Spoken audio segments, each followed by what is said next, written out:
looking for a friend and I don't know where to find one.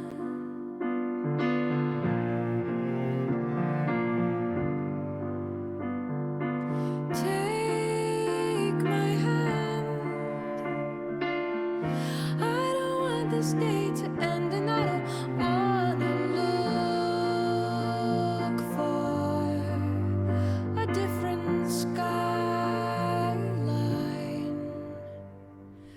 I am disappointed all the time. I just smile and say that I am fine. If there is fault, might be mine.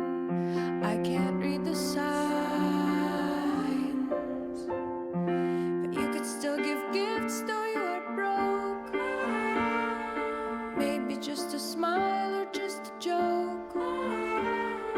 You can give somebody hope, though your words stuck in your throat.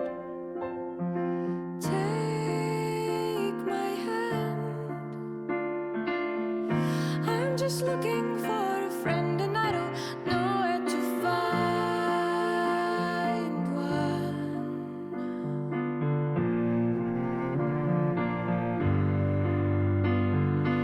Take my hand. I don't want this day to end and I don't wanna look at a different skyline. I like the sky fine.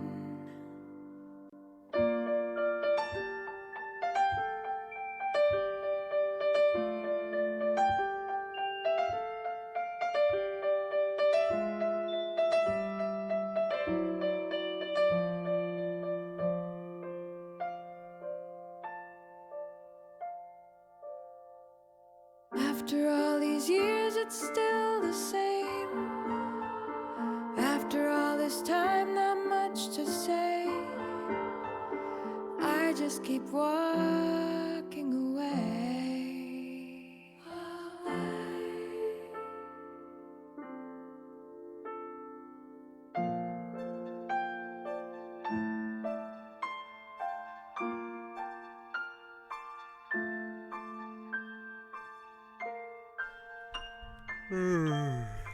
Oh my god, chat, aren't you all so sorry for the stream right now?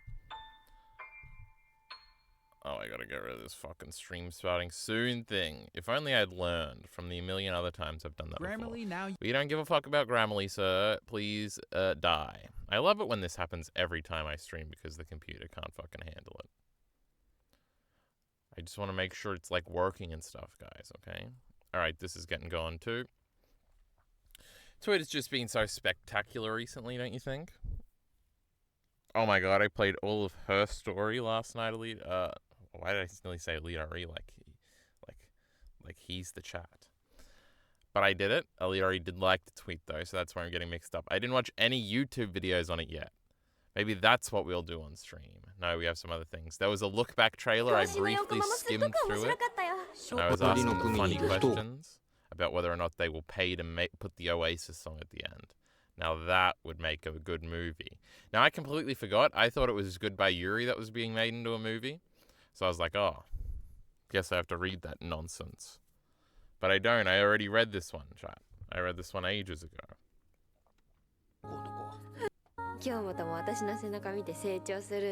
And I don't know, this is what everybody says. How are they going to turn it into a movie? That's crazy.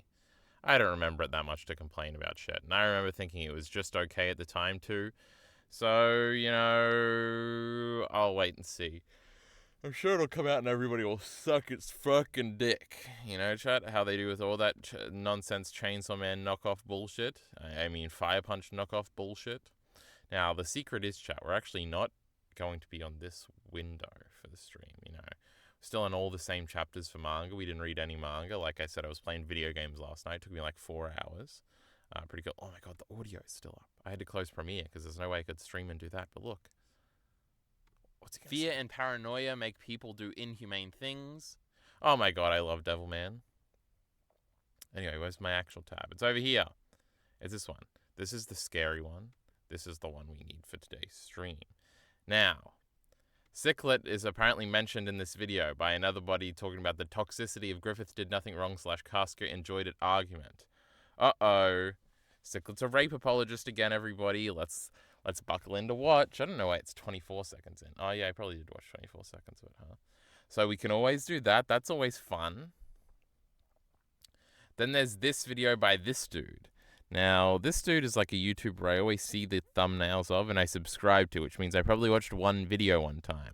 He seems to have a bunch of Sonic videos. It's pretty based. You know, we love Sonic here. Oh my god, there's a lot more Sonic videos than I thought there were going to be. But how Attack on Titan lost its way, that could be epic.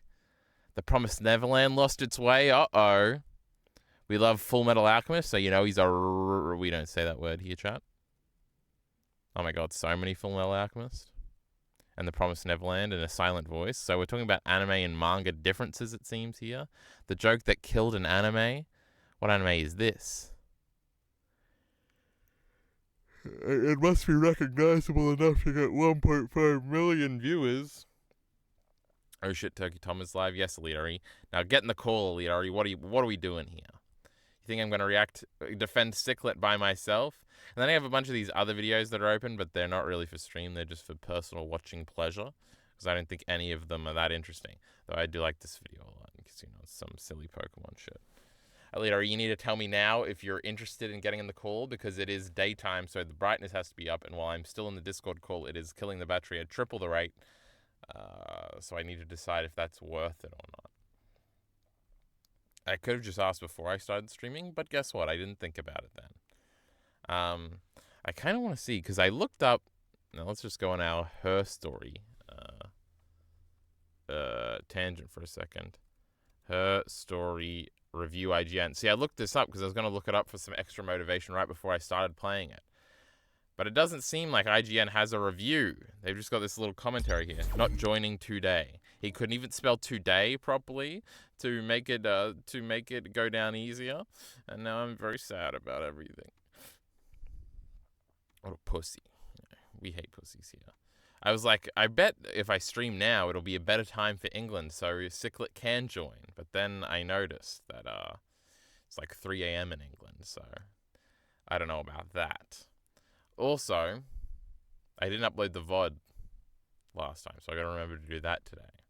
Now, originally, you may have remembered I may have claimed that maybe the actual video, the Devilman video, would be getting uploaded today. Probably not going to happen. I realized, now I think I might be fooling myself, because I edited, there's like 4 minutes of it edited, kind of. There's like gaps in it, for little things that'll be annoying to edit.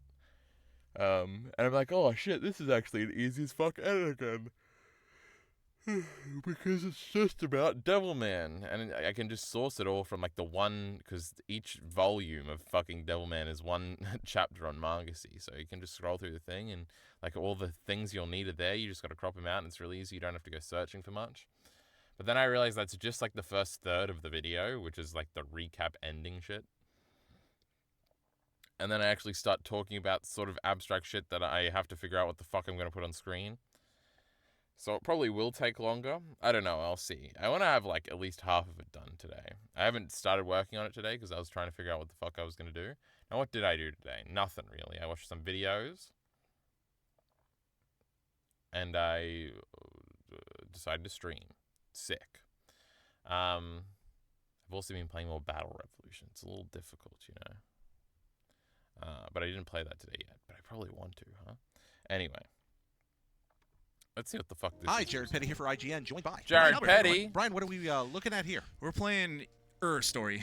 Story? Nope, it's Her Story. The letters are just disappearing one by one. Okay. It's nice and slow. Now the Tory, British conservative. Okay. All right. And so Her Story, and this is the review commentary. You have just finished this game. What is Her Story, Brian? This is Her Story, Jared. Linux? Right here. No, this is not Linux. Oh, okay. Let me just give you if you go buy the game on like iOS or I think it's on Android maybe or on Steam, the description is you are looking at these FMV videos. We'll show you Okay, this is just an introduction of the concept because it's so cool and stuff. See, I gotta look up and see what the little things I missed are, chat. But I think I'll do that in my own time. We don't care about Her Story here. We care about Sichlitt and Berserk and Griffith and Rape Apologencia. What do we care about how Attack on Titan lost its way? Let's look at the timestamps here. What I loved. Oh my god, he's going to say what he loved and how it was done. The twist of all time. Now that's super crazy. Twisted Fate. Oh my god, that's twist again. And that's the end. Okay. Well, maybe... Let's just watch the first 30 seconds of this video. Attack on Titan was the very first anime I watched, and it immediately hooked That's so cool, bro. That's just like me, kinda. Not really. Dragon Ball and Pokemon and all the kids' ones came before it.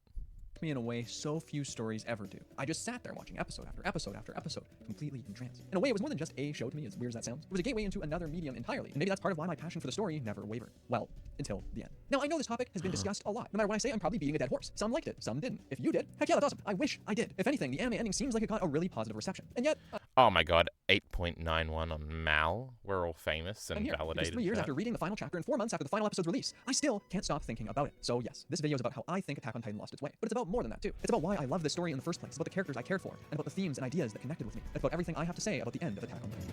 But first, it's time for this video's sponsor, Storyverse. Storyverse is a new Oh my god, we're already on a sponsor. Okay, his voice isn't like what I thought it was. It's kind of better, so who knows? We could be going down that path. But first, I got to get low-level YouTuber engagement through Sichlitt drama. This, chat, will be fantastic. We love small YouTubers. Remember when I tried to make a small YouTuber bingo? I think I only showed this to the Discord server. We could bring it up. Oh my god, we got Chris Chan videos, some other people videos, 4chan green text is wild. So this seems like a person of great culture and intellect that we'll be seeing here today. Hold on. Don't look at the finished script, chat, you little fucking whores. You gotta wait your turn for that. Small... Not small flatteries. I wonder what that document is, huh? Bingo. Early YouTuber bingo. Condescending put on I'm better than you edginess, bringing up evidence that contradicts your own point. Copium obvious thing isn't actually that obvious thing.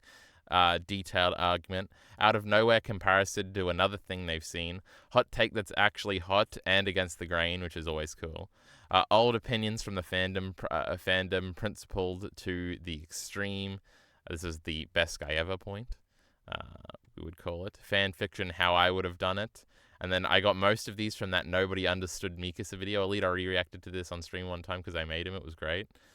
And also that some European chick video about Berserk. And then I always thought I could use an old one of mine if I ever decided to actually make this concept into a video. All cute things. Now, if I had to guess, this video probably won't have most of these things because it is kind of defending the status quo, I think. But just... I thought I would introduce it to you, stream. So, we can use it moving forward. Ignore the Turkey Tom stream in the corner, Aliari. Oh, and he's playing the cool Berserk, what do you call that? Muso game or whatever that I beat, you know, chat. Played probably like 40 hours of, you know, it was pretty cool. It's just guts, you know. Me and Guts hanging out. The Berserk We're just so community similar. is a mixed bag. You never really know what experience you're going to have when you enter the depths of the online. And guess what? Let's just add it. We've got to add it to the fucking thing. It's just always the case, huh? Why are they always Australian, chat? Why? It's impossible. I think that's what he is. It's kind of weird how I've been gaslit into not entirely understanding my own accent sometimes. Online space that Berserk fans occupy. One day, you may He could be from New Zealand, but what the fuck's the difference? really know what experience you're going to have when you enter the depths of the online space that Berserk fans occupy. One day, you may stumble across one of the most well-wrought fan theories or an example of measured character analysis that puts a whole new perspective on the Yeah, like a Kyle Entertainment video, you know, he's pretty smart, he's pretty great at stuff. What if he just shouted me out right now and I was preemptively making fun of him to defend Sichlitt? That wouldn't have been good. But, there's no theories to be made about Berserk. Like, it doesn't solve my theory dilemma where I want to catch up on One Piece so I can make theory videos. And Heavenly Delusion so I can make theory videos. Berserk is not like that. Who's going to use the Betalit? Now, Farnese is going to use... Serpico is going to use it and sacrifice Farnese. That's crazy. Shut up. story that you once knew and the world that it takes place in. However, on another day, your feed can be inundated by some of the worst takes, wax statements, and general tomfoolery known to man. Complete debauchery the likes of which can't be understated. And with a community surrounding such an adult and dark story like Berserk, it's inevitable that the focus of most people's theories and opinions are going to correlate heavily with some of the more brutal moments in the story. Which brings us to the topic of today's video, the argument that has raged on in the wider Berserk community like wildfire for a handful of years now, and that two distinct sides can never seem to come to a consensus on, the Griffith did nothing wrong / Casket enjoyed it argument. This seems to be the specific argument that brings out the worst in people within the community and is one of the most toxic elements. Now, before someone accuses me of trying to gatekeep or tell people how to consume the story, I think that one of the main reasons why the story of Berserk is so great is because it's not as black and white as it seems initially. Two people will most likely get different experiences from it based on what kind of person they are and how they think, not to mention the wealth of stuff that is open for interpretation. So the fact that people are willing to look Brother at needs things some waifu 2Xs on these fucking images, from huh? a different perspective are valid to an extent, but that's also not an excuse, and it shouldn't be used to shield people from criticism and mockery when they say something completely retarded. He said it, so I'm allowed to say it, chat. I feel like it's kind of impossible to go back to a time where you don't have, and here's the point, because I don't think my opinion is that grounded, because I don't know how to ground opinions. But how do you go from saying, well, obviously Berserk isn't so black and white, so you can have different interpretations, but then some interpretations are retarded? Like, how are we going to differentiate these things? Now, how it is going to be differentiated in this video, and by a majority of people, is that whatever seems reasonable, like it's common sense or appealing to that, which is obviously very inherently flawed logically and bad. But I guess we just haven't thought about that, and that's where this video is going. It's just going to be Sichlitt as fucking, he's fucking crazy, bro. There's no way. And because most people will also go, there's no way, therefore it's not true. I don't know. What seemingly originated as a joke Oh my god, I recognize the short. He's a god. When are we getting a new Sichlitt and mockery short? when they say something completely retarded. What seemingly originated as a joke in most cases has now transmogrified into a genuine belief held by a not insignificant Mogrified? That was a cool word. number of people, which has led to some of the more obnoxious people in the community trying to push their opinions as fact. For example, there's a content creator that's been making waves in the community for a while now, known as Sichlitt. I don't want to dedicate We love Sichlitt.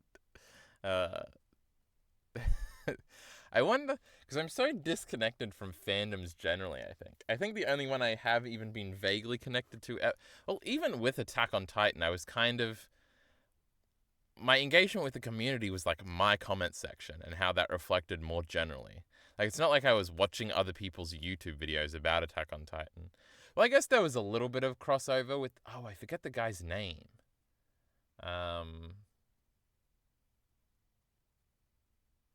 I remember in the very early stages, I used to get him confused with Bacon because he was British and he also made YouTube videos.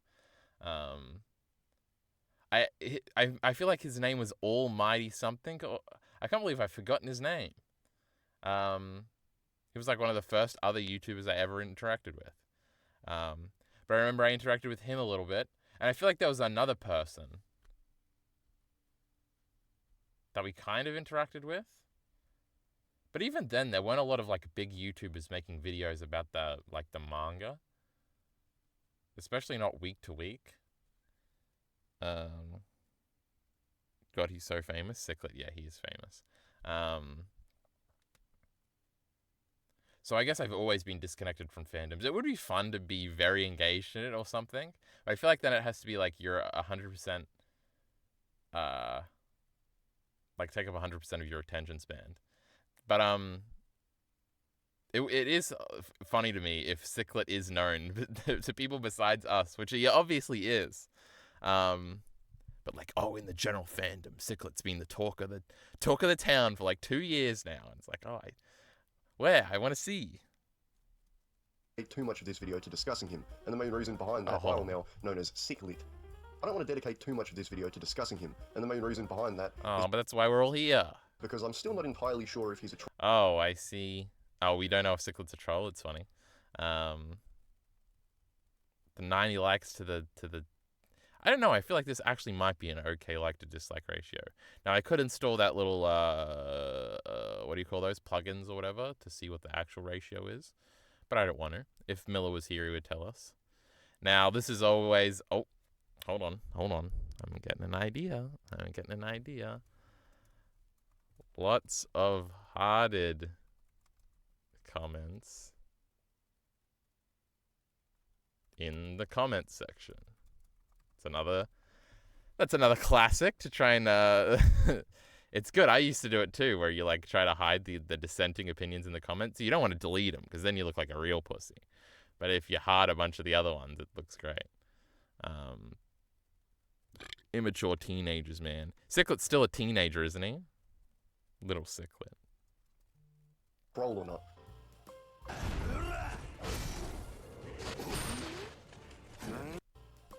Oh, this is like a cool transition. Is this what I should do for the Devilman video chat? Just have gameplay footage? I need to find a Devilman game. Oh, I did see there was a PS1 Devilman game. I'll buy it and record footage. I have no idea how to do that. I could get it on an emulator. The story of Berserk to his Oh my god, look at Sichlitt's like 8 videos. What a little pussy, doesn't make any spends his videos. time manipulating the story of Berserk to his benefit by trying to claim that Guts is the villain and Griffith is just a misunderstood hero, and truly seems to subscribe to the Griffith did nothing wrong argument by claiming that Griffith and Femto are completely different beings and are not the same. Oh, okay. We're already doing better than 90% of the Sichlitt responses right now by saying Sichlitt and Sichlitt are different people. By saying he thinks Femto and Griffith are different people. As is heavily I don't see how you could be that mad at him if you understand that. suggested in the story, while also suggesting that characters like Judo are evil for reasons that happen to be nowhere near as villainous as Griffith's acts in the story. He acts as if his statements are proven fact and actively treats anyone that disagrees with him with hostility. This would all come to a head when the r/Berserk mods decided to bring down the banhammer on this Chris Bohr sounded like for being too obnoxious, even for them. I don't know who Chris Bohr is, and also hilarious. I can't remember if Sichlitt is actually upset about getting banned, because I thought it was hilarious. I was like, this is epic. I hate Reddit. This is great. You know things are bad when you're too obnoxious, even for a group of sweaty Reddit mods. Despite Oh my loving god, we hate Reddit too. Griffith, he seemingly hates Maybe Mecha Broski over here is our new best friend. We're getting rid of Sichlitt. Berserk as a story and hates Mura, so it can be really hard to take him seriously.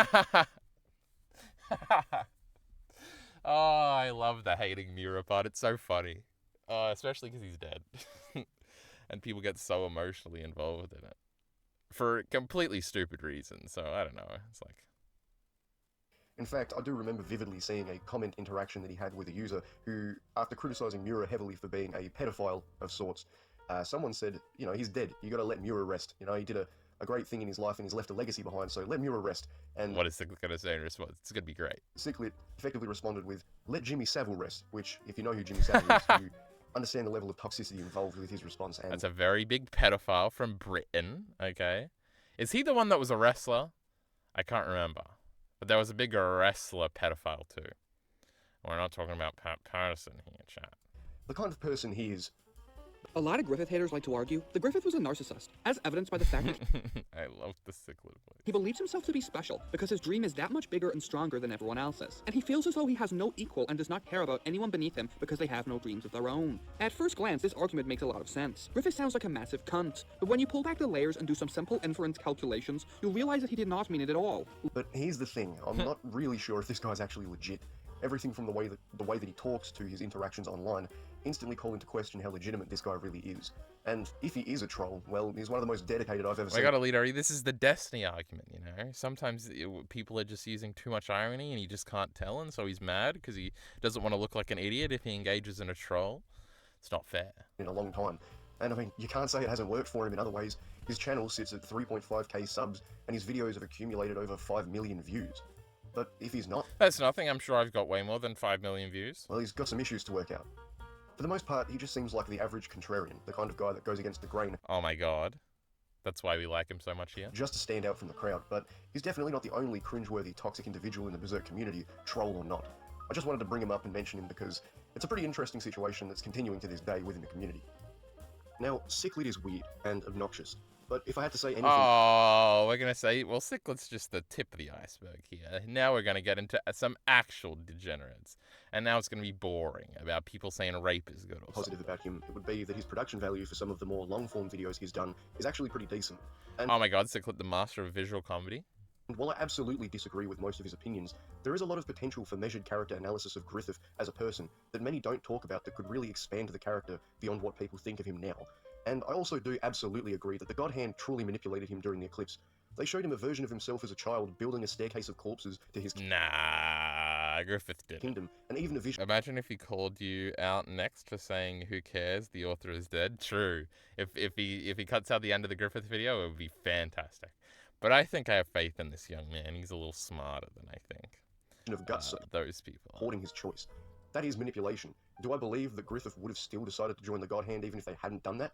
Probably, yeah. But that is also a big element that very few people surely wish to mention, because the actions of Griffith once he is reborn are so heinous. Griffith's a bitch, So bro. Sichlitt is a weirdo, and there's no denying that fact, but I don't necessarily believe that all of his beliefs are completely not valid. I just think he's a massive fucking idiot. So I was able to compliment Sichlitt on one aspect of his content, which was mainly because I was feeling generous. But this next video is one that I have nothing good to say about. The video is titled, "Did Casca Enjoy It?" and it perfectly encapsulates every problem I have with this argument. Love It is is blind. personally insulting to the audience, and the arguments made in this video are some of the most lackluster and asinine statements I think I've ever heard Now, part of me feels like I've seen that thumbnail before. when it comes to this specific topic. A feller wants to kiss a girl. I know she ought to give his face a slap. But a fella starts to Oh my god, this is from the bloopers when Griffith's voice actor is like singing and stuff. That's so funny. kiss me. I kinda sorta wanna kiss him back. There is a big question that all Berserk fans might be wondering. Did Casca really Oh my god. You can just tell immediately that it's going to be a shitty video. And also, we've got the like and subscribe. I wonder if this is from this dude or from the original video. enjoy more the passionate love session from Guts? Or did she really enjoy the quickie from Femento/Griffith more? The fact that this question is even posited by the community is one thing, but what really puts me off about this video is how nonchalant the creator is when it comes to describing what happened to Casca in I the feel like this has to be from the original video because this image has been waifu'd to fuck. clips. He talks about sex like someone who's never had it and is trying to chat up a girl in the club by using terminologies like hanky-panky and quickie. And while the first half of the video is not really that notable, as it's really nothing more than a bit cringe, it gets infinitely worse as it continues. And Casca was in the wagon with Griffith fixing his bandages. And guess what he does? He gets on top of her with his fragile body and tries to manhandle her. And Casca was like, "Oh no, Griffith, stop!" But eventually she lets him be on top and she just hugs him and cries because he's not the same Griffith anymore. Then the final dagger. Femento was born and Casca Now, was I'm brought scared that we're going to see someone we shouldn't see on Twitch here, and I'm going to have to scroll down real quick, chat. So, to him be warned. by the demons. And guess what he did? I was speechless when I first exposed myself to this Classic. insulting video. It's the first time I've had to watch a video of such short length in segments, due to the unadulterated cringe of the first half, and the frankly insulting dogma in the second. The only entertainment value that this video provides is hearing him call Femto Femento. It's funny because I think Femento is a kind of cheese. But the nonchalant, juvenile way he compares Casca's rape at the hands of Femto to the first consensual experience Guts and Casca had in the story is genuinely insulting. Guts and Casca's first time was a poignant scene because it was built up from conflict and drama as they began to outwardly show more respect and camaraderie towards each other. The eclipse, however, is a situation that I don't believe can be interpreted in any other way than its intended expression. And did a number on her throughout this quickie session. Casca wasn't fighting it, and she wasn't jerking back away from Femento/Griffith. Wait, that was Griffith? Even if she wasn't in her right mind, she still recognized it was Griffith and called out his name. Then they kissed and did some other stuff. You get the point. But she told Guts, "Don't watch." Now, did he listen to her? No. And how could he? The love of his life is being, you know what, right in front of his eyes. / one eye? I know you heard this joke before. Now, reading between the lines, if Casca wasn't fighting it then, low-key, she enjoyed it. I've also seen the argument that Casca must have enjoyed it because she didn't resist Femto's approaches and advances during the eclipse. Of course, the people making these arguments either frequently tend to conveniently forget a lot of details about the eclipse, either that, or they're purposely being disingenuous because they know that when you look at it from the perspective of what we're shown and what we're told, their argument stands no ground. Casca wasn't only raped by Femto in the eclipse. After Judo's death, she was dogpiled by numerous apostles. When she was passed to Femto after his rebirth, she was unconscious and was restricted. Saying that she didn't resist his approaches and advances... It is true that it is, like, kind of ambiguous whether or not all those other demons raped her also. Or, like, they just knew to bring her over here, but then it doesn't really make sense why she's passed out. That's always fun to figure. I've never heard a Guts Eye joke before, to be honest. That was pretty good, Larry. What was I saying? Oh, I think, like, her hands are, like, tied up or whatever, or on the tentacles of that one demon, so that's kind of killer evidence against that. is like saying that someone put in concrete shoes and thrown to the bottom of the ocean isn't resisting their death enough because they can't swim to the top. You're all fucking idiots. Now, she might have been traumatized after it was all said and done, because, I mean, Femento is a demon, but again, she wasn't fighting it. Given these scenarios, would I say Casca enjoyed Guts' love session more than Griffith's quickie session? I believe Casca enjoyed them both equally. There is, like, enough ambiguity in there for somebody to make an argument about her enjoying it. Like, there was definitely a fear, I think, when I first read it, where I was like, oh, maybe she did, and, like, She's like, don't watch Guts because I'm cheating on you, Lamau. It's maybe like a 15% chance. And I think this is where the conversation of whether or not the way the Eclipse handles rape is problematic or not. And it's such a bigger discussion, and it's such a more interesting discussion. But the discussion would come down to Mira good, Mira bad. Almost in a moral sense and maybe in an artistic sense, depending on how far you think moral rules should... what do you call it when it's... I want to say encroaches. And it's not ingratiates. It's encroaches on, like, the more artistic side of things. Because I'm always talking about, well, you've got your artistic value and your moral value, and they're different. Or they're not inherently linked, and they're only linked if you want them to be. I think that probably would be a moral indiscretion. And it feels like an inaccurate way for a human being to be portrayed if you take that interpretation of how that's happening in the casket thing. Now, also, the don't watch thing can be very, like, destructive in the other way of, like, it is rape, and she's like, Guts don't watch, because even in her moment of being raped, she is thinking about Guts and, like, taking pity on him almost. Which, if you were Guts in that situation, would probably only make you madder. So it's just kind of like a final gut punch. But it could be either way. Like, Lamau literally cucked, or Lamau literally cucked raped. It is interesting, and there are things you can read into it. But obviously it's going to get hyperboled, I love that word, in every direction possible, because it's very... it's a touchy subject. The idea that someone's interpretation of such a saddening scene, one of the most brutal aspects of one of the But also, there is, like, so much more evidence in the direction of, obviously it was rape. Like, why is her mind broken about it? Why is she traumatized by it? Et cetera, et cetera. most brutal stories ever written can be so corrupt that you equate the two situations to each other is a perfect encapsulation as to why the Berserk community is so toxic. If there's one silver lining to this video's existence, it's the fact that the comment section is full to the brim with people criticizing and mocking this insulting video. It's not only insulting to the story of Berserk, but the audience that has consumed it over the years. Yet, the creator still defends this video to this day by claiming it's just a theory. Well, theory or not, you made one of the worst videos on the entire... It's just a game theory, brother. Calm down. So, that's at least an accolade you can cling to, but not one that many people would be very jealous of. The Berserk community already has a bad enough reputation as it is, especially after the fine China-hearted snowflakes on Twitter got their hands on it after the release of Elden Ring, and began producing hit piece after hit piece criticizing Miura and his work, in some cases just after he passed away, some even saying that he deserved to die, calling him a child predator and rape apologist, despite the fact that it's well known that Berserk is a mature and dark story and was never created for people who are effectively children stuck in the body of adults who still watch Bluey into their fucking 30s. But, to an extent... Definitely Australian confirmed. Also, funny.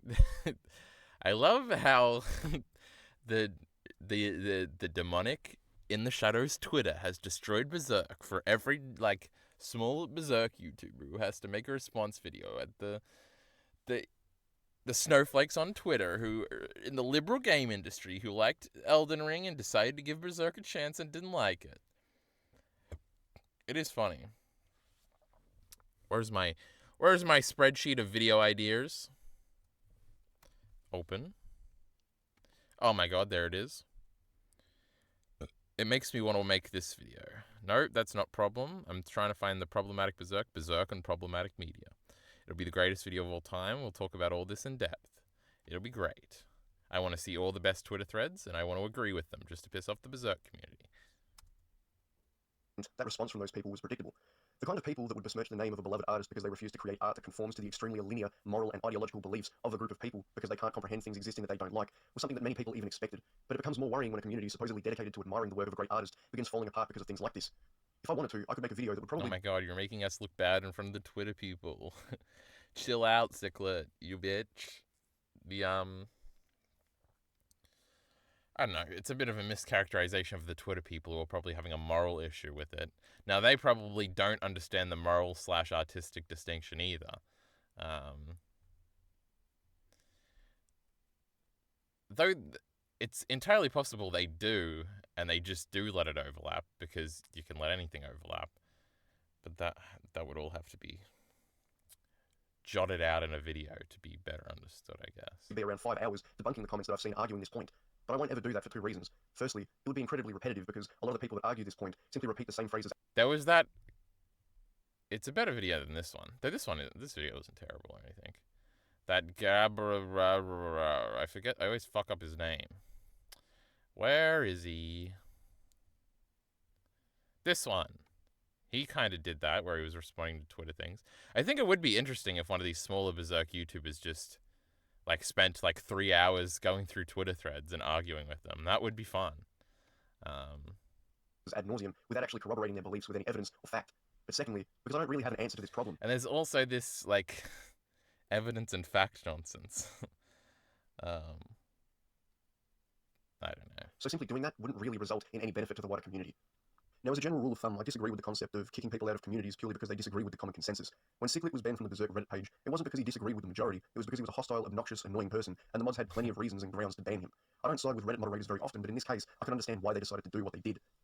Now, I'm not saying that this is a necessary outcome or even the thing that's going to help with this problem, but I do oftentimes believe that the negative connotation surrounding the concept of gatekeeping online is highly overstated. People don't like the idea of telling others what they can. Where are we at in the general community in terms of the entire internet with gatekeeping? We used to hate we used to like gatekeeping back in like 2010. And then we decided gatekeeping was bad because that's what the anti-SJWs were doing, and we all decided to be lefties for a few years. Are we now back to gatekeeping is good? Or are we just kind of out in the open? I don't know. Can't do in their Don't worry, guys. I'll just go along with the pendulum. time online. And while it would be great if we could all sit around a campfire, linking hands and singing Kumbaya, in agreement that the community can have different opinions and Like speak in their Chainsaw Man, remember when they sang that song earlier? mind freely, as someone who's been on the internet for a long time and been a part of many communities that have come to explosive and toxic ends because of an influx of people with moral agendas to push, I know that that's simply not the way that things oftentimes go down, especially in such a contentious time online in general. The biggest issue with this entire video that I had when writing was the fact that I simply don't really have an answer or a way to fix this problem. Stricter moderation was one thought that I had, but as many people know, especially on Reddit, stricter moderation might just mean that a group of more corrupt moderators get their hands on power to the point where they can effectively use the moderation status that they have to push their own beliefs and opinions above everyone else's and go on banning sprees for completely unjustified reasons.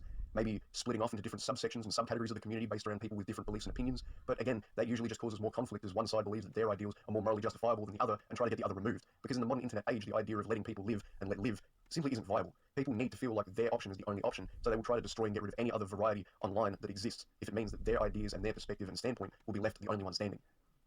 For the record, I don't believe that the Berserk community in general is at risk of just disappearing, but it is worrying when you see people who Berserk for longer than some other fans have been alive, leaving the community because of how uninhabitable and toxic it's become. I wanted to make this video to talk about my opinions on the topic and also talk about some of the strangest people in the community that generally are causing this problem. I'll be interested to hear in the comments what people like yourself think about this situation and whether you believe that the Berserk community is genuinely at risk of actually experiencing some form of crash or implosion, or whether you believe that I'm simply overthinking and conspiratorializing about this. I hope it implodes, Elitari, and then I'll save it with my YouTube videos, you know? Just make the best Berserk videos you've ever seen. Just right after the Chainsaw Man ones, and the Last of Us ones, and the Devil Man ones, and the Pokemon ones, okay? We'll get to it eventually. You know, Black Swordsman, like, that shit's crazy, brother. That video was okay, huh? That was a little entertaining. I wish it was a little more stupid, but that's okay. Are we going back to this bloke and his ad read? Let's see what this whole video is, huh? App focused on delivering mature, original, How long adult-oriented is stories this and animation. They have this fucking pretty unique read-watch format I've never really seen elsewhere. Storyverse can be that place. So if any of this sounds interesting to you, feel free to check out Storyverse. The app is available entirely for free on the App Store and Google Play. Also, give them a follow at Storyverse for upcoming trailers and behind-the-scenes content. As always, thanks for watching, and thank you to them for sponsoring today's video. Anyway, back to Attack on Titan. From the very beginning of Attack on Titan, I loved Eren Yeager. Oh my god, that's the first image. Brutal simplicity of this revenge-driven boy. Oh my god, hold on, chat. I'm gonna do something here. Look, it's like from it's like from this one. Like that's the face he's got right now when he's looking at Mikasa. That's crazy. Boy spurned forward by his mother's gruesome death instantly hooked me. It's such a basic idea, a tragic plot, not unlike those that kick off so many works of fiction, imploring us to understand the protagonist's emotions and drive going forward. And yet, particularly with the anime, it solidified this as one of my favorite opening episodes of any show. The way it builds to the People talk about this with Attack on Titan a lot, about how great the first episode is. I always thought that shit was boring as fuck, bro, and it's totally just saved at the end by some crazy violence. I remember watching it when I was a little, like, a 12-year-old boy and being like, oh, that's a little crazy, and I was like, this is my limit for violence. I can't watch horror movies yet, but this one was okay, but I don't want to watch it again. It's scary. Titan's first appearance, these shots of a beautiful sky stretching out over the wall, clouds moving quickly as the wind picks up, the world seeming too slow as people go about their everyday lives. Then the wind stops. The world goes completely still as one final moment of normalcy stretches before their world is forever changed. The Titan shadow falling over a minuscule character, selling just how big of a threat this is in comparison to them. How it's more like a force of nature than a simple monster. The music swelling in with them, like the chiming bells and chanting choir are something they brought with them from the outside as well. Though we didn't get that much time with Aaron's mother before this, that hardly matters, because the way she screams and yells at Aaron, begging him to just listen to her this one time, the way she has to cover her mouth to stop herself from screaming at them to come back for her, in just a couple scenes. I remember how subversive little 12-year-old me thought Attack on Titan was and how much cooler it was than everything else I'd read. And by read, I mean watched. I'm not, I was fucking illiterate, right? I was 12. I was like, man, like, it's way more violent than Naruto would ever be, and more than DBZ would ever be, and more than Pokemon and Yu-Gi-Oh would ever be. And then, like, even when she's telling him she's being a good mother to save her children, she even has a moment of reluctance, where she's like, no, just save me instead. And I was like, oh my god, that's so cool. They would never let a character say that in any of those shitty kids shows I've been watching up until this point. I was like, oh, this is like a real show for real boys. And that's what hooked me. It makes me buy into their relationship, understand. And then there was mysteries and stuff. And believe that they are family. As with any big moment in a story, it all comes down to the presentation. Not the simple beats of the plot, not a synopsis of events, but the things they make us feel as every element of this piece of art comes together to create something truly powerful and memorable. But of course, there's a lot more to Aaron than this moment alone. Even before tragedy strikes, the first thing we learn about him is that he's a contrarian. While the society at large is fine staying within the walls, he views this piece as a temporary, hollow existence, like they're animals in a cage. No, in order to really live, to really be free, you would need to see beyond those walls. And this focus on freedom defines his character every bit as much as his mother's death. And yet, despite his convictions, Aaron's freedom has been in question from the very start. Do you think in retrospect we're supposed to think Aaron's a little bitch boy? Like, in retrospect, with what ends up happening, you're like, oh, it would have been so much better if we just stayed in the walls and were chilling. Carried away from his mother by... I guess Reiner ruins all that, so Reiner's the real bad guy. I mean, Berthold, he did it first. But Reiner convinced him to do it, remember that? Crazy. Flashback. Man, Attack on Titan just gets worse in that last 2 arcs, huh? Keith busting his equipment to try and stop him from becoming a soldier. Levi and the Survey Corps keeping him on a tight leash when they learn his been in question. He would need to see beyond those walls. And this focus on freedom defines his character every bit as much as his mother's death. And yet, despite his convictions, Aaron's freedom has been in question from the very start. Being carried away from his mother by Hans, Keith busting his equipment to try and stop him from becoming a soldier. Levi and the Survey Corps keeping him on a tight leash when they learn he's a Titan shifter. At many points, Aaron starts to even function more as a plot device. We're kind of conflating freedom to control here, where he's sort of being controlled by a bunch of people and doesn't have a lot of choices, I guess.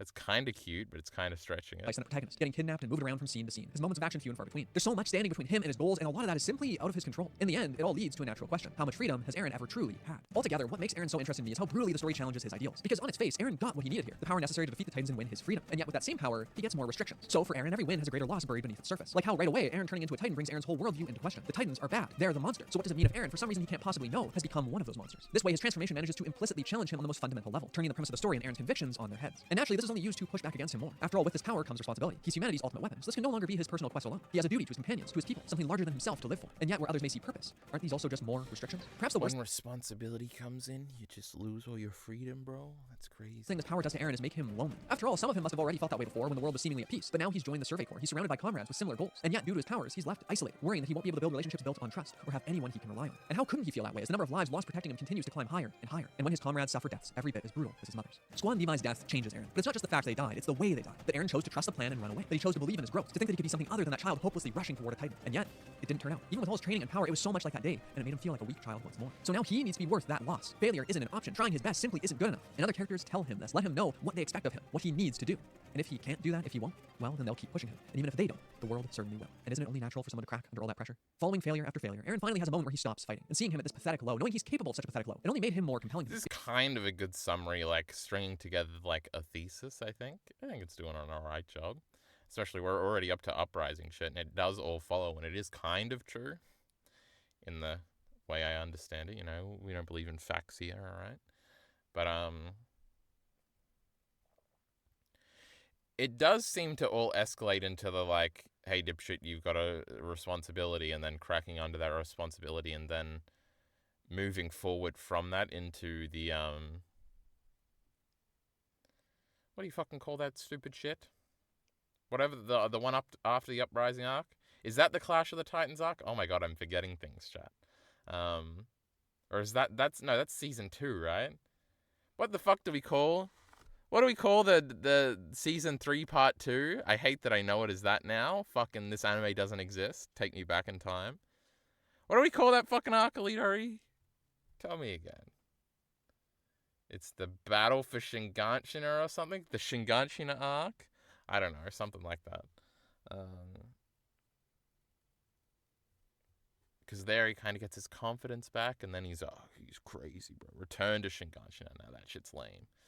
Whatever I said was cooler. Because this is the ultimate change for Eren, isn't it? For him to go from someone special, someone chosen, to a mistake that never needed to have happened. I love everything about this scene. The way it builds Eren's breakdown as he learns the atrocity his father committed, killing children and even someone Historia deeply loved. The parallels of his own father Oh my injecting him god, with is the he hidden going serum, to and now tie the same in thing the about you're special just for being born thing that I still can't figure happened to out? Historia too. And the terror as he sees so much of his father in Rod. How even if it's a lie or at least a deeply twisted version of the truth, Eren is forced to face the idea that so long as he has this power, the Titans will remain, making his very existence something that stands between him and his goal of destroying them. And Eren's silence throughout this scene, the look in his eyes as in horror he watches his world and everything he believed in crumble apart. It makes this twist hit not because of its wider ramifications for the plot, but because of his character. Because I care about Eren, and he's learning info that will no doubt lead to a deep change within him. And it's not just Eren who makes the scene so fantastic, it's Historia. Now the story calls back to the past moments that were so key to her life. I guess for a long time I wanted to defend Attack on Titan on a lot of points. I'm starting to think Attack on Titan being well structured is just not one of its strong suits. And it's funny because that's a lot of that was a lot of the praise it got. Like, oh, he figured everything out from the start. The Zeke thing was planned from the start. That's crazy. And because I always liked defending the Uprising arc because I thought it was sick and everybody hated it at the time. The Uprising arc's climax is kind of bad, right? Because there was a thing, I remember when Miller was first reading to catch up right before it ended. And he pointed this out. He was like, what the fuck is the point of Eren learning how to harden? Like, how the fuck did Eren learn how to harden? He drank a thing that had brawn written on it. I have no idea why it has Reiner shit written on it. That seems like a drop plot thread, kinda. And like it kind of set up that he will learn how to harden before the end of the story, and then there just happens to be a vial there that he ingests and then just can do it, which is kind of like weird. It's almost not even convenience because it almost doesn't even work. Oh, and there was a bigger thing that I just had remembered that because I think all the Kenny stuff works really well and the Levi shit.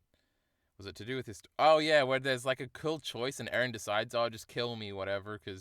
But he's like doing that under false information, because Rod Reese just hasn't said that there's the stupid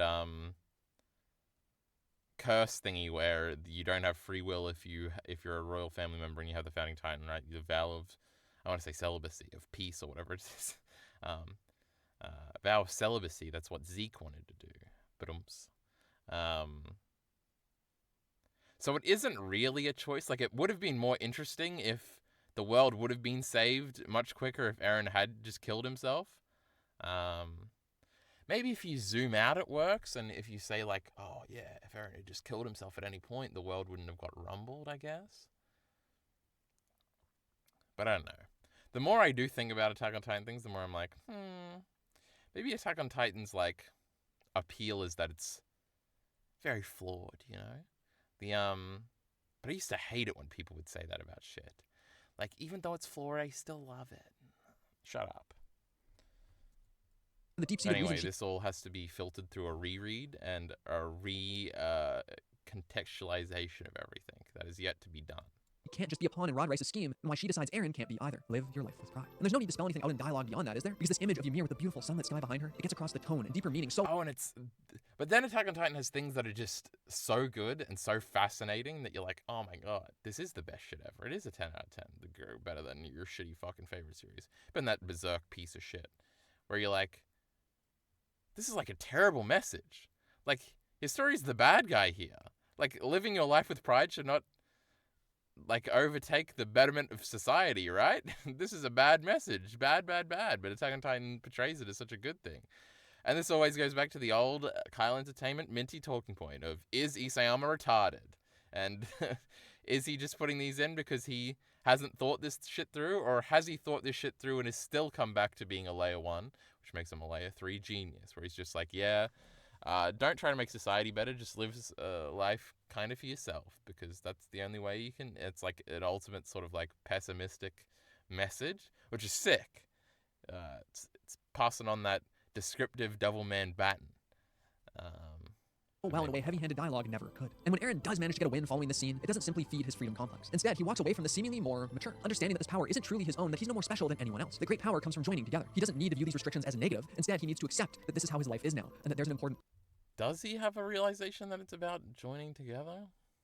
The great power comes from joining together. He doesn't need to view these restrictions as a negative. Instead, he needs to accept... Hold on. I'm trying to go back frame by frame, though. It was a little long. But neither of you can captain and fight by yourselves, which is why we need to find our own roles. Oh, so he's sort of like being like, oh, I can just find my role in society and I'll be happy.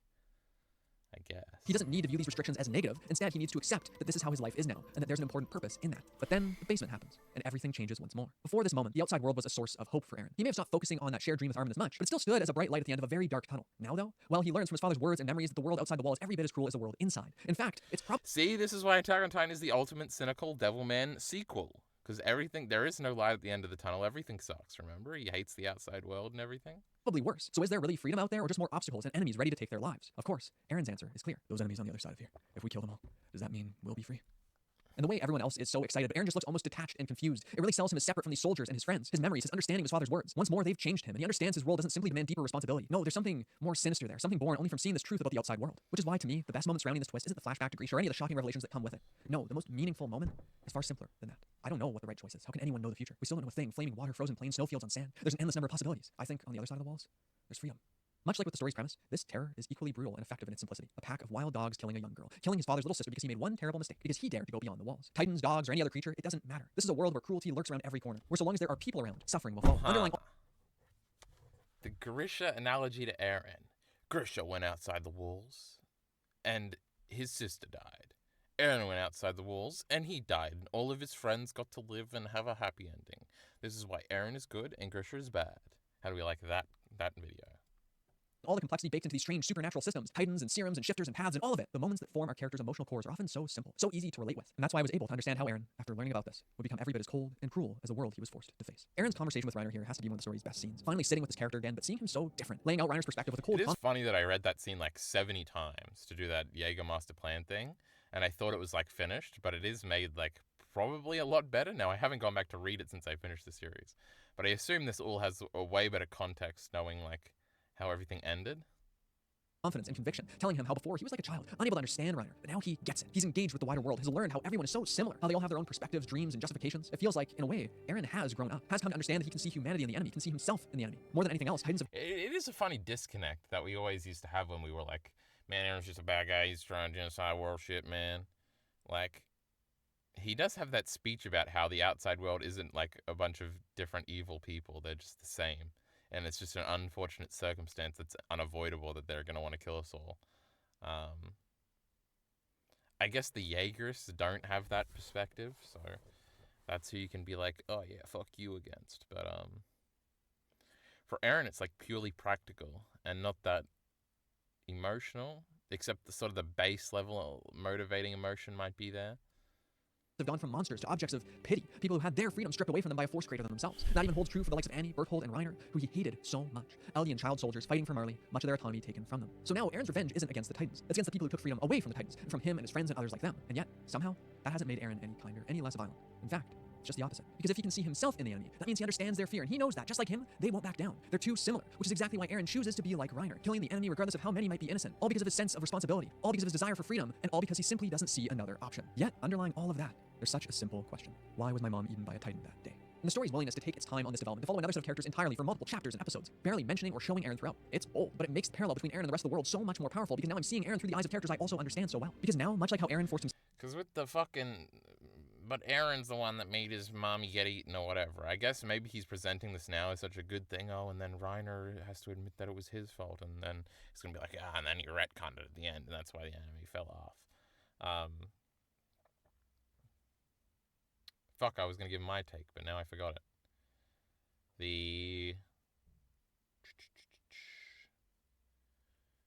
What was I saying about the mother eating and shit? Oh, that it's like sort of just an extension of sort of the existential choice bullshit.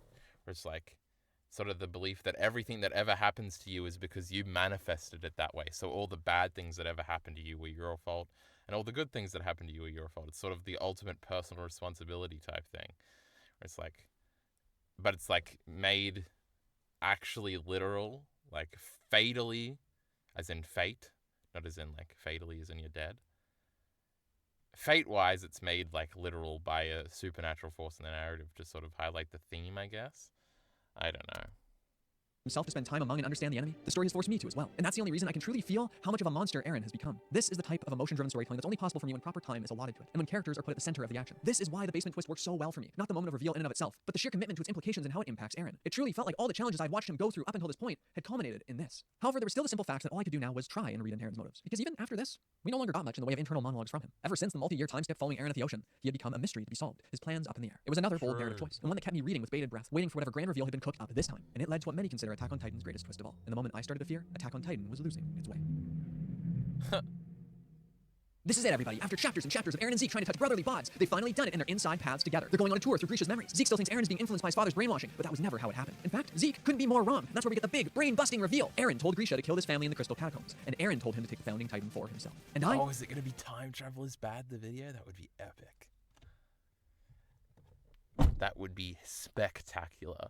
If there was all this build-up and it's just some old soy internet talking point from 10 years ago about how time travel's an inherently bad, that would be great.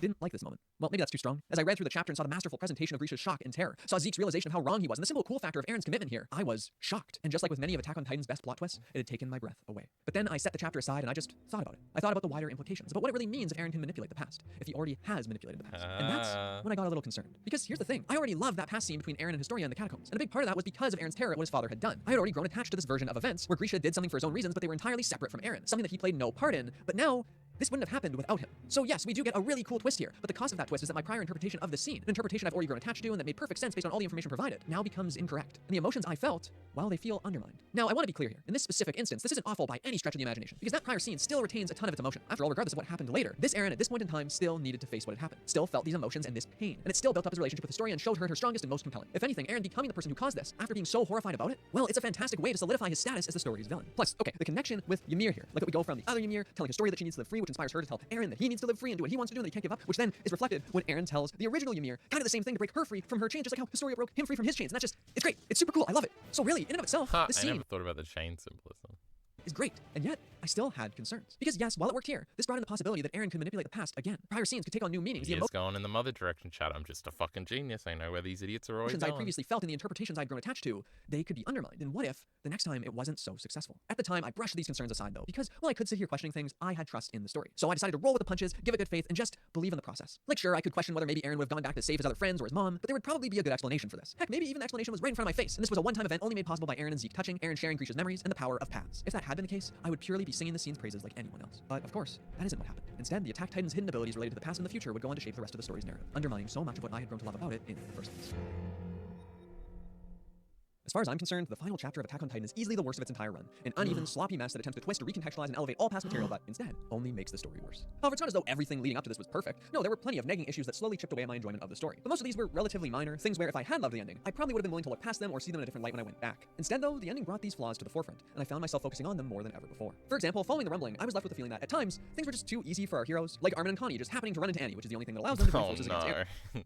My least favorite anti-ending talking point. Or Falco turning into a bird titan and saving the gang just in the nick of time. Or the very fact that this massive horde of Titan shifters just generally didn't feel like as much of a threat as I would have expected. And instead of letting these exist as problems I had, the ending spends some time explaining them, implicitly It justifying does kind of feel like they're getting fucked up and they have to be saved in this final Titan shifter thing, I thought. I remember being happy that it felt like early Attack on Titan, like we were fucked. Much of a threat as I would have expected. And instead of letting these exist as problems I had, the ending spends some time explaining them, implicitly justifying prior issues by revealing them to be hints of a twist. See, my feeling that things were sometimes too easy for the heroes here, well, it was too easy for them, because they didn't really win due to their own strength. Instead, Eren let them win, so that they would look like heroes to the rest of the world. Already, this left me... Did he? Didn't really win due to their own strength. Instead, Eren let them win. Wasn't he... Isn't the whole point that he was trying his hardest to win, he just didn't want to take their freedom away to win or something?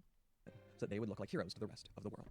Already, this left me annoyed. Like, I'd spent a good deal of time thinking about these chapters and plot lines, and even if some of it felt forced, I still enjoyed many of the victories these characters earned. For example, I really liked Armin's heartfelt speech to Zeke about the meaning of life, and how it inspired past Titan shifters to break free from Aaron's control and fight for themselves. Except, maybe they didn't break free. Maybe this wasn't because of Armin. Maybe Aaron simply allowed it. And that goes for all the struggles they faced in this battle. The whole thing was a facade, a pretend conflict that was always going to result in a victory for our heroes, regardless of any decisions they made. And that's just such a weak conflict. And yet, Aaron didn't totally let them win, because while he allowed them the finishing blow, he still saw most of the rumbling through. He still wiped out 80% of the world's population. When Aaron began the rumbling, I wholeheartedly believed he had every intention of flattening the entire Earth. His hatred of any who would stifle his or his friend's freedom, his disappointment in seeing an outside world just as violent as the world within the walls, his comrades' inability to come up with another plan, all of it came together to make Aaron's decision believable, and just as importantly, compelling. Because Aaron didn't become this on his own, did he? No, he was pushed to this point, as his people's only hope and the ultimate weapon he needed to succeed. And so, when backed into a corner, when made to feel as desperate as possible, he became what Levi and the others hoped he would. Someone who was truly capable of destroying all their enemies, but in a completely different context than they had ever imagined. And with that comes responsibility for them, too. I mean, they didn't know things would turn out this way, but they still put everything on Aaron. And so, instead of becoming the hero who could fulfill all their dreams, he became the villain who would make their world a nightmare. In my mind, once Aaron did this, that had to be it. As much as his friends would want to believe he had other plans, that just didn't make sense anymore. He had done something that could never be taken back. In fact, it seems the final, most brutal twist of Attack on Titan would be that Aaron's friends had to accept that there was no final twist. Aaron was a monster, and that was simply that.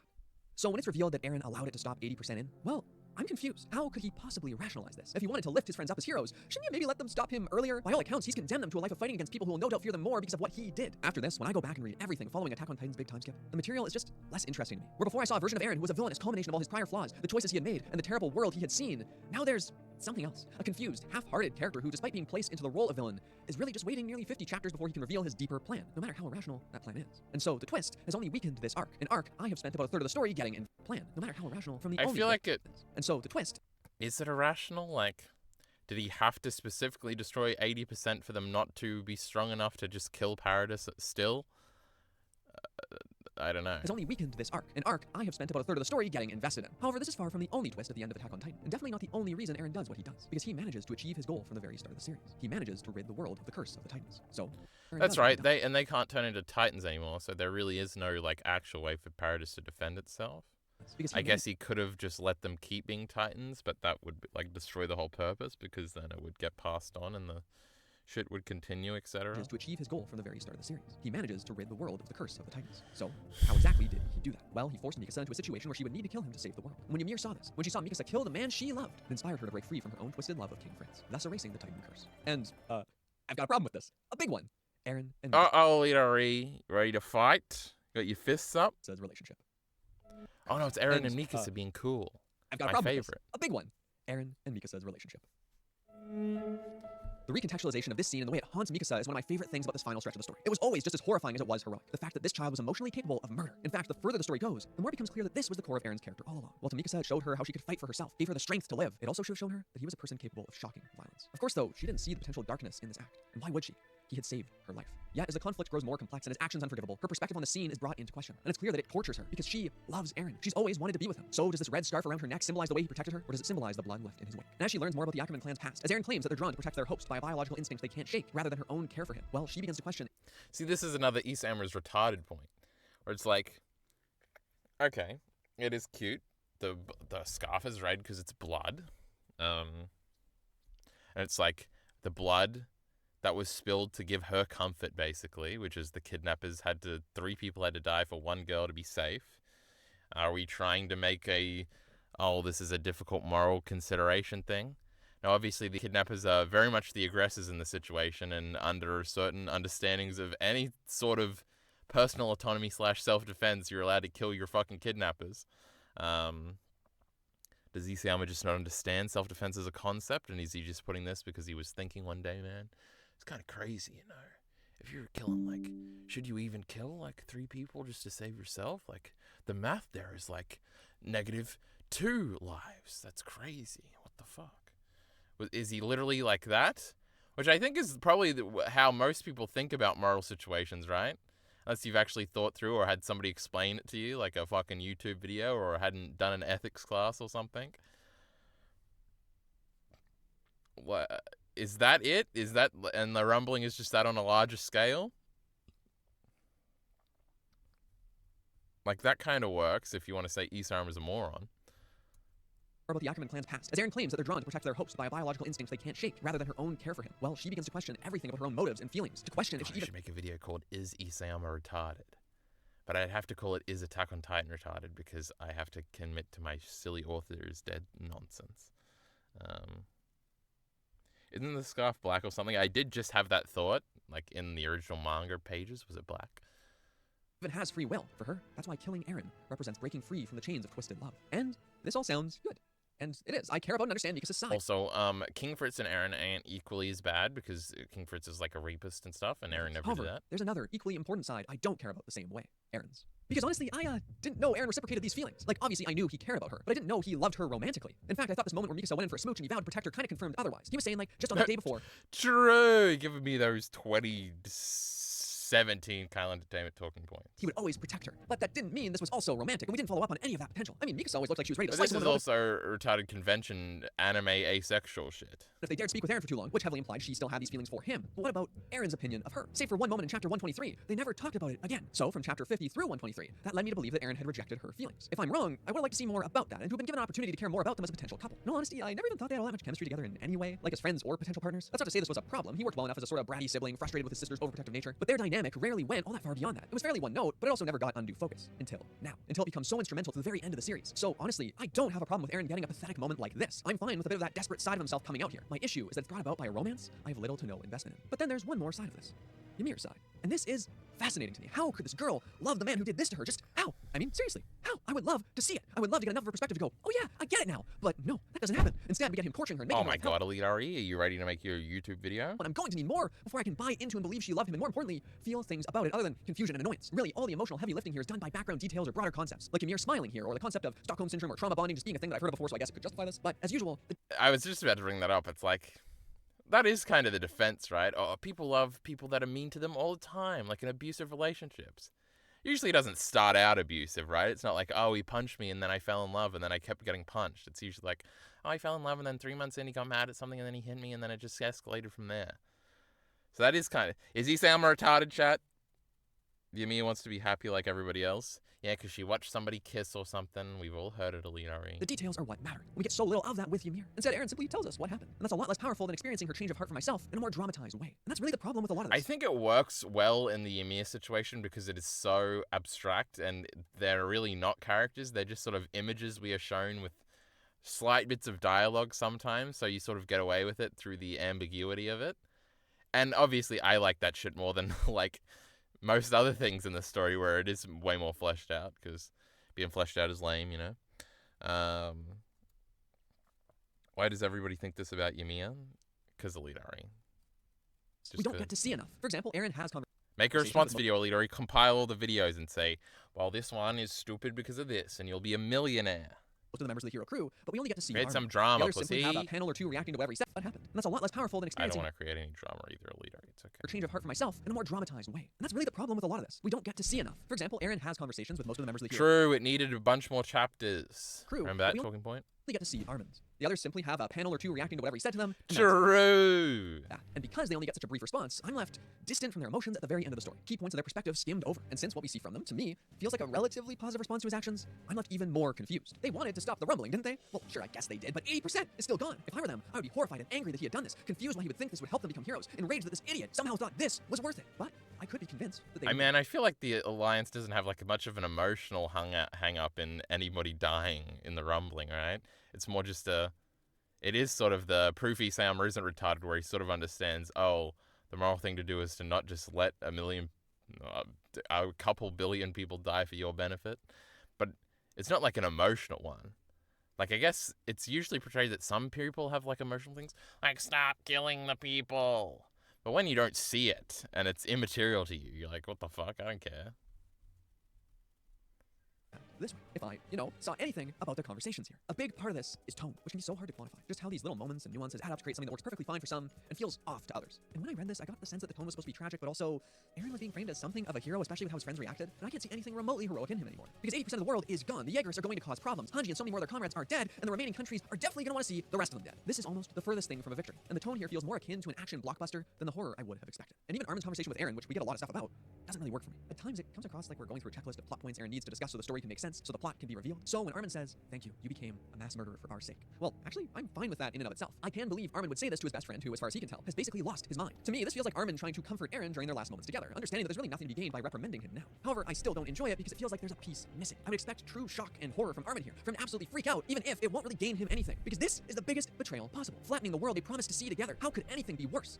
Yet somehow, he composes himself so quickly. Honestly, it feels as though the scene got skimmed over like a matter of course, giving us too much detail on the wrong things and keeping the stuff I want more details about consciously cryptic or too brief. Even in the anime, which gives more details and more of a reaction from Armin, it still wasn't enough, and it really undermines both of these characters for me. Speaking of skimming things over though, yeah, Historia. She stopped being nearly as relevant after the time skip, which makes sense. Uh-oh, where's Heath? She's had her freedoms restricted due to her royal blood, and a tragic fate awaits her. But I don't care about it making sense. What I care about is that she was one of my favorite characters in the story. Someone who had great chemistry with Eren due to the character-defining moments they had shared and the parallels drawn between them. Based. I don't give a fuck about it making sense. True. And now she's barely doing anything. In my opinion, she never had a climactic enough moment that justified mostly leaving her in the background now. I wanted to see more of her. I expected to see more of her. But instead, she's almost purely relegated to a source of motivation for Eren. But for all my talk about skimming things over, I've been doing some skimming myself, haven't I? After all, I haven't even touched on what might be the most important part. The true final twist of Attack on Titan. The reveal of what Eren's future and past sight abilities have done to his brain and perception of free will. The fact that everything that happened here was preordained, predetermined, and that this was the ultimate challenge to Eren's freedom-focused ideals. Thematically, I get this. Eren was so focused on freedom, but now it's revealed he never had any in the first place. He thought he was making choices based on that desire for freedom. But can they really be called choices if he does these things out of something so close to biological instincts that become set in stone? Something that he sees will happen not only because it's destined, but because he made it destined. And yet, paradoxically, he's only making this choice because of those ideals. On paper, I actually think this is pretty neat, if a bit confusing. A solid, tragic end to his character that challenges him more than ever before. And yet, I don't like it at all. I actually kind of hate it. I've tried to enjoy it. I've reread and rewatched this story, and particularly this scene, so many times. But this final twist only ever leaves me annoyed in a way that's honestly been hard to put into words. And that's because while I've seen people debate the logic of the scene, that isn't really what matters to me. What matters is that one way or the other, Eren's actions here were greatly while I've seen people debate the logic of the scene, that isn't really what matters to me. What matters is that one way or the other, Eren's actions here were greatly influenced by his future sight ability, rather than purely by the life experiences and parts of the story I had witnessed up until now. It totally muddies his motivations to me. Did he choose this path because he wanted to complete the rumbling? Did he do it because he wanted his friends to be heroes, even if I think that's really dumb? Did he do it because this was the only guarantee of wiping out the Titans, but also because it was the only future he saw at all? Is it some sort of mix of all the above? Did Eren not choose this path because after all it was the only path he saw, or was it the only path he saw because it was the only path he ever would have chosen? I don't know. And maybe that's part of the point, right? Just like Eren, I don't know exactly what happened. He's confused, I'm confused, but what I do know is that I don't like that. What I do know is that I would have loved to see more of why Eren thought this was the best course of action in a way that went beyond the fact that his past and future sight abilities had fried his brain. What I do know is I would have loved it if this final chapter didn't twist the moment that had got me fully invested in the story in the first place. That day, that time. I told you it was coming back. Supposed to die yet. The one who let him go and made her go that way was. For all the great twists and turns Attack on Titan had in its plot, that was never what made me truly love the story. No, it was the characters. With startling efficiency, it slowly gave each of them Nah, a fuck the characters. Characters are lame as shit, man. Mystery's cooler. Crumb trail of hints about their underlying motives and personalities throughout, which only made rereads and rewatches even better. And those moments I would always go back to that just got better every single time I experienced the story. Those explosive, emotional scenes only made possible by carefully considered storytelling. Levi's choice between Erwin and Armin, perfectly built up by his interactions with Kenny and this idea that everyone needs something to live for. Ymir's backstory, her moment of ecstasy, she regains control over her own body, waking up beneath a beautiful starlit sky. Particularly in the anime, the swell of the music and the simply glorious presentation. Jean's change from a selfish coward aiming to live an easy life inside the walls to one of the most brave and responsible recruits, spurned forward by the convictions of a fallen friend. Reiner's tortured past and his various betrayals, the parallels between him and Eren. Zeke going from a simple monkey man to this character with so many layers of motivation and a gut-wrenching tragic past that only revealed Grisha's deepest failures. And, well, I could go on. But the important thing, the point here, is that these are the scenes I always remember because they made the characters feel real to me. Like they were making what they could of this chaotic and crazy world, making the best choices they could see, even if you never know what the outcome will be. And one of those fantastic moments, the very first of those fantastic moments, well, it was this, the emotional core of Attack on Titan that was so easy to grasp. All of this madness spiraled out of control because one young boy watched his mother get brutally murdered right in front of his eyes. No matter what other twists there were, no matter how complex the rest of the stuff could get, that remained the simple beginning of our terrifying story. But that's no longer the case. Now this was a choice Eren made, or alternatively, something that was destined to happen, so he'd already made that choice before he even chose to make it in the first place. So this conversation with Reiner, where he asked him why his mother had to die, where I believed all the things I had experienced in the narrative that affected him were what led to this change in him, well, ultimately, that's not what caused this. Instead, Eren only got to this point because he saw what had happened and is now talking about his own culpability in his mother's murder. And I can't feel anything toward that other than confusion and frustration. The version of Eren I had enjoyed, the one I had spent so much time with, did something because of mechanics and ideas that don't feel human to me. Manipulating the past? I don't care about that. Not in this story. I care about choices. I care about characters and seeing how they react to the world around them. I care about Eren's conversation with Reiner exposing his disturbing view of the world and how he's found himself able to connect with the enemy, rather than him hinting at the fact that he was the one responsible for his mother's death. I care about Eren being the protagonist of this story and not the final mystery box waiting to be opened. I've seen people say that those who don't like the ending simply didn't get Eren. That people bought into the hype of Eren's villain side, even when it should have been obvious that this was a front for some. Oh my god, he's talking about me, chat? That's what I say. And yet didn't get Or Eren. said, The people like, bought into the 5 hype of years Eren's ago. villain side, even when it should have been obvious that this was a front for some deeper plan, even if he was also still villainous. And yet, for me, that couldn't be further from the truth. I thought Eren's villainous side was an incredibly natural extension of his prior developments, a fantastic way to show his downfall and how the pressures placed upon him had destroyed any semblance of a moral compass he once had, but how, at the same time, some of this had been in him from the very start and had simply gone unnoticed. In some ways, that's still what the story is about. And yet, clouding all of that is this course of action can Eren make took it, to chat. rid the We world can of the curse of the Titans, a choice he only made because of a future he saw, but one that I only learned about right at the end of the story. Removing the readers and audience from Eren's perspective for so long was always a big risk. For some, it worked out. But for me, it allowed way too much time to get invested in ideas and concepts that were encountered to the story's final moments. It allowed me to believe in an ending where Eren truly wanted to see the rumbling through to its end and would either succeed or fail based on a conflict with with his friends, and it allowed me to believe through it all that the simple beginning of our story held true. Maybe this would have worked better if I could relate to the emotions more. If I'd seen more about Aaron's feelings regarding these specific things. I would have certainly rather seen him come to the conclusion that he could foster this connection between Ymir and Mikasa. I would have rather spent more time on his relationship with Mikasa. I would have rather spent more time focusing on the potential idea that Aaron only saw this future because it was the future he chose and not so much about destiny. But we couldn't do that. We couldn't spend time on the emotions here and on confirming some details. Of course not, because that would ruin the twist. And so, by its end, Attack on Titan had gone from a story about a character I loved, with some startling twists that challenged him, to a story where the character became the twist itself. Does this ruin the story for me altogether? No. I still love plenty of Attack on Titan. I can still appreciate so much of what it showed. That it introduced me to anime in the first place and to manga by extension. That it got me so excited about these memes that I ended up making this YouTube channel in the first place. So I'm not going to pretend that this ending undoes all the great things about the story. But what I can say, with complete certainty, and regardless of how anyone else feels, is that it still left me so disappointed.